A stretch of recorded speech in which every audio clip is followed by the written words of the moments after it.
Hello and happiest of days to each of you folks. I hope you guys are having just an absolutely amazing day. And if it's not one of your best days, by the end of the day, it'll at least be a top 10. And that sort of thing, and you have great improvement moving forward, and that sort of thing. Alright, so for this channel on Fridays, I oftentimes will do a top 10 of various things. I started off by doing top 10s of science fiction classics, TV shows, I've done films, I've done things like that too, board games, and that sort of thing. Last week I did my top 10 of James Bond films, typically films or TV shows, and that sort of thing too. But I thought it would be fun for me to get into some other stuff and that sort of thing. So today we're going to be knocking out my top 10 favorite authors of all time. Any genre, it doesn't matter, whatever, they're here.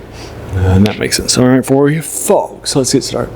So basically, my first favorite author was j.r.r. Tolkien when I read The Hobbit, and when I was in 5th grade, and then between 5th grade and 6th grade, and in the summertime, I read The Lord of the Rings, and that sort of became my adulting, if you will. It was the first thing I read that was sort of for adults, and that sort of thing too. After that, fantasy became my favorite genre by far. So you'll see a lot of fantasy things here and here. Before that, I still liked fantasy. I liked things like I liked things like game books like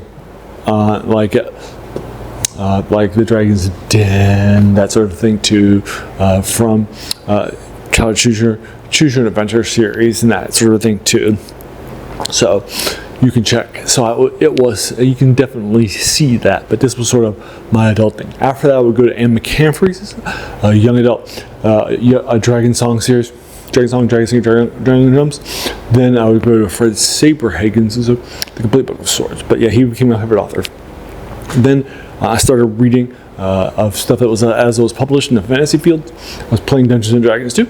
I started reading Dragonlance stuff, and then after that, I started reading the Forgotten Realms stuff as soon as it was published, and that sort of thing. And then R.A. Salvatore, as soon as I read The Crystal Shard, he became my favorite author. And he was a beloved author today, and that's today. And he was my favorite author for years, and that sort of thing when I was growing up. And then when I recently moved, I had a bunch of his stuff. Right, I followed him from The Crystal Shard to everything that he had ever read. I bought all of his books, no matter what world it was in. Read them all. And then when I was in 10th grade, I read a novel by Michael Moorcock in the Eternal Champion series, and then he became my favorite author until I was a junior in college. So for 5 years, he was my favorite author. Also, when I was growing up in high school, that sort of thing too. And then I read H.P. Lovecraft. So I had really sort of entrusted a publisher called Del Rey Publishing. I thought they all did good stuff. Lots of my favorite things were published with them too. Sort of the top of the line science fiction and fantasy. So they published a collection of 3 of Lovecraft. The first one were his just his horror stuff. Second one were his fantasy things like, and then his third one were sort of inspired. They were set in the Dreamlands, and then the last 3, last one was all of his later era Cthulhu Mythos stuff, cosmic horror stuff too, and that sort of thing. So he became my favorite author. Loved him lots. So you'll see all 4 of those people in this top 10. All right, so number 10 is the aforementioned Fred Saberhagen. I love his stuff. His Complete Book of Swords, I loved it. I think it's incredibly strong. I've read the entire series. It's set in the same world as 3 books around Gary Gygax's Appendix N2. I love it lots. I'll oftentimes make just when I'm thinking about it, I've gone back and reread the Complete Book of Swords trilogy many times. That sort of thing too. Love it lots. All right, so number 9 is Lawrence Watt Evans. For you folks, Lawrence Watt Evans' first book that he wrote and published was something called The Lord of the Basilisk, also for Del Rey. And in the late, I can't remember if it's 78 or 80 or something like that, right? It's in the late 70s or early 80s. And then he publishes the next book, The 7 Altars of j.r.r. also in Lords. He definitely sort of codifies his world. You definitely tell that his writing skills have grown up That's the Lords of Dust series I've gone back and reread many times, and then once for this channel too. It's one of my favorite ones, heavily influential on me too. And then he actually has a short story in science fiction too that won the Hugo too. So he's got good stuff there too. And that was actually set West Virginia. And so somebody from West Virginia, I definitely am biased towards that too. Okay, so that was all great stuff. All right. So, winning a Hugo Award definitely put him on the map in a major way, too. Everybody loved his stuff. Many of his things would sell. I reviewed a few of his novels for this channel, too. He also wrote the j.r.r. series, too. That I've done a few, that I've actually gone back and read a few things like The Misenchanted Sword or With the Single Spell. So you can check that stuff out, too. All right, so number 8 is the aforementioned R.A. Salvatore. Love him lots. He's a great guy. He's heavily influential as Dristor and heavily influential on people today. And that sort of thing. But, now that I'm more read and that sort of thing, the reason why he's sitting back here at the number 8 spot is because many of his ideas were sort of things that Michael Moorcock did with Elric. And that sort of thing. He had an evil race of humanoids, and that sort of thing with the Melnabians that Elric is born the prince of. And he has pangs of a conscience and that sort of thing too. A generation before, he was the huge hit of his era, right? Just like Salvatore Dristor was also. No, Dristor is definitely more of a traditional good guy too. He's definitely somebody who's constantly saying, he's heavily influential and stuff too. But he just feels like the next generation of Elric. And also the big hit from the previous generation was Aragorn the Ranger, the guy who's constantly in the wilderness, right, fighting the good fight against the good guys. And so Dritz is just a combination of the two popular guys and two popular tropes. And that sort of thing too. So he's still good. I love his combat stuff. And I still go back and read his stuff too. I just haven't, he's just not my favorite author anymore. And that's all the reasons why. Alright, so number 7 is Clark Ashton Smith. Clark Ashton Smith wrote during the pulp era. He was one of the big 3 for the weird tales and that sort of thing too. He wrote all 3 of the genres that we typically cover here in the channel: horror, science fiction, and fantasy. He wrote some classic fantasy works like The Seven Geshisses, which is heavily influential on early Dungeons & Dragons, as well as the things like out there too, like your various his Castle Amber, hugely influential on his stuff. It literally takes from his works and that sort of thing too. So you can definitely see his influences in a bunch of different places and that sort of thing. He's actually a very different author. He's very unique. It takes a little bit to get used to his writing style. He can be a little denser at times. He doesn't have the same writing words or anything like that. He read a dictionary when he was a kid, and he has a near eidetic memory and that sort of thing. He was early on a poet. Then he turned to prose poetry, and then later prose too, and that sort of a thing. And he actually outlived many of the people. So he definitely is a strong thing too. Love him lots. And that's Clark Ashton Smith, number 7. Right, number 6 is the last one before the top 5 proper. This is somebody who you might have heard of before, but I don't feel that you really sort of appreciated him, right, until you go back and read some of the stuff. And that's Ambrose Bierce. Ambrose Bierce was one of the best wordsmiths ever in the English, at least in America. And that sort of thing. He's great stuff. Love him lots. Go back and so I've read a couple of his short story collections, particularly one in horror stuff. He is just such a strong thing. Read Inhabitants of Carcosa, read In a Current Creek Bridge, read those sorts of things, and tell me that guy shouldn't be a top 10 author. He absolutely is. He also is somebody who is definitely known for his acerbic wit and definitely downplaying, and oftentimes we talk about how other people just weren't showing up in their literature in his critiques and various newspapers and magazines at the time too. And you can definitely see he brought his A game to everything he wrote. Good stuff. So it's number 6, Ambrose Bierce. Now in my top 5. Number 5 is j.r.r. Like I mentioned before, I had a lot of game books and that sort of thing too. He wrote a series of game books. It's called Lone Wolf that I started reading when I was in grade school. Loved it so much. It was published at the same time as I was growing up in the 80s and that sort of a thing. Loved it. It was hugely strong stuff. It was one of the first. It was the first game book series that sort of told one general story. You would start in the first novel, Flight from the Dark. You're this really good, strong kingdom called Summerlin, right next door to this evil thing, kind of like Mordor, called the Darklands, and that sort of thing.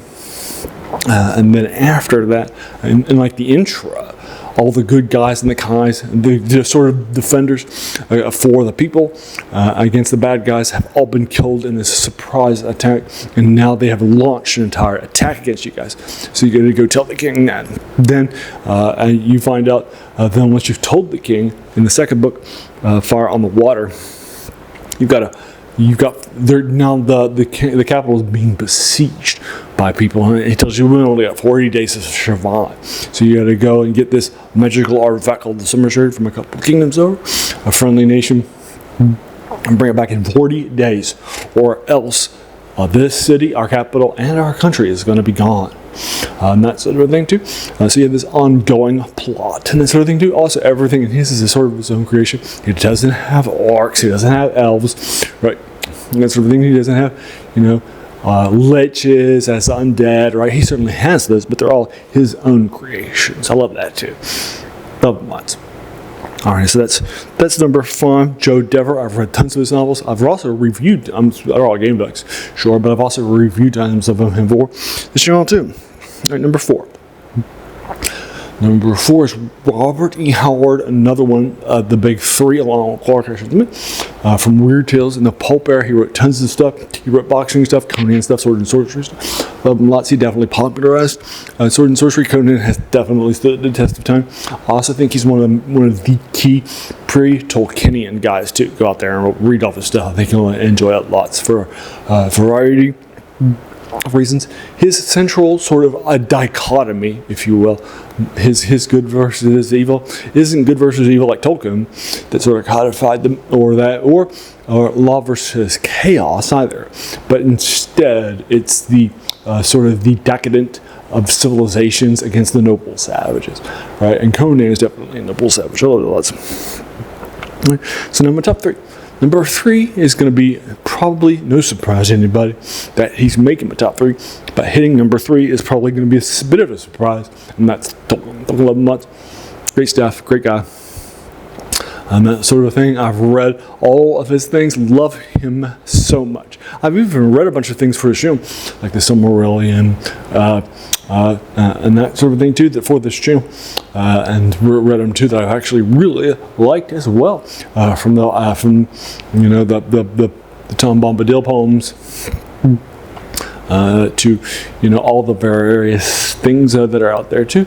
So I've read his Beowulf translation, all sorts of stuff like that too. So you can check it out then if you're interested in that. All right, he's my number 3 guy, heavily influential on me. Love him lots. And number 2 is Michael Moorcock. For your folks, Michael Moorcock was somebody who described himself as having great ideas, but not exactly the best author in the world. But I have to disagree. I think he's a great guy. I also love that his novels tend to be not that long, right? Epic stuff, epic stories, and that sort of thing. But at the end of the day, they're actually, you can probably read them like very, very fast. You can probably read a novel in just a couple of days. I mean, there might be 150 pages long, that sort of thing. I love how fast his stuff is to read. That sort of thing too. But the Eternal Champion series in particular, heavily influential, like the aforementioned, or heavily influential too. And then, he has considered by the UK to be somebody who's sort of broken out of that. He put cyberpunk on the map in a major way. He put the 60s hit in science fiction too. He's done a lot of things too, like the Jerry Cornelius series, early cyberpunk stuff, and that sort of thing. Is one of the first people to popularize that genre. And that sort of thing too. So he's actually in a bunch of different genres too. And again, the UK considers him just a nice little guy, just a literary figure. They love Moorcock, and that sort of thing too, and I do too. And that he definitely sort of matured me in a lot of ways too, and that sort of thing too. So I definitely enjoyed the Moorcocking. I love his stuff. His Eternal Champion basically has It creates the concept of multiverse, and even the word, and it has the first sort of multiversal flights, and it has this basically this avatar for the force of balance against the evils of chaos in a number of different planes of existence, and it's called the Eternal Champion. And it has a companion and a love too on each of those planes too. They're all different characters and concepts, but they're all basically the same guy. I love that a lot. Alright, another one of those guys, Hot Moon's one of those guys, Air Coaster, all that sort of things too. Alright, now my number one has to be H.P. Lovecraft. And that's another thing. See, it has to be Lovecraft. Lovecraft has put cosmic horror on the map in a major way. He created the Cthulhu mythos, still endures to this day. He has incredibly strong stuff. I still go back and read his stuff for his channel, or just myself. I go back and read Cthulhu mythos stuff too. He heavily influenced a lot of that stuff. And that sort of thing. I just love H.P. Lovecraft so very, very much. Like I mentioned before, he became my favorite author, and he's still my favorite author to this day. I just absolutely love this guy's work. I think he's incredibly strong, incredibly endurant, and that sort of thing. Now, yes, there are some latent racisms and such like that I've talked about. And that sort of thing, unfortunately. But yeah, he's still a great writer, and that's why he's making my list. And that sort of thing. But again, there you are. For you folks. H.P. Lovecraft has to be on my list and has to make the top one because of how endurant he is and how strong he is, no matter what he's writing. Right. So let's go over my top 10 once more for Warrior folks. Number 10 is Fred Saberhagen. Number 9 is Lawrence Watt Evans. Number 8 is R.A. Salvatore.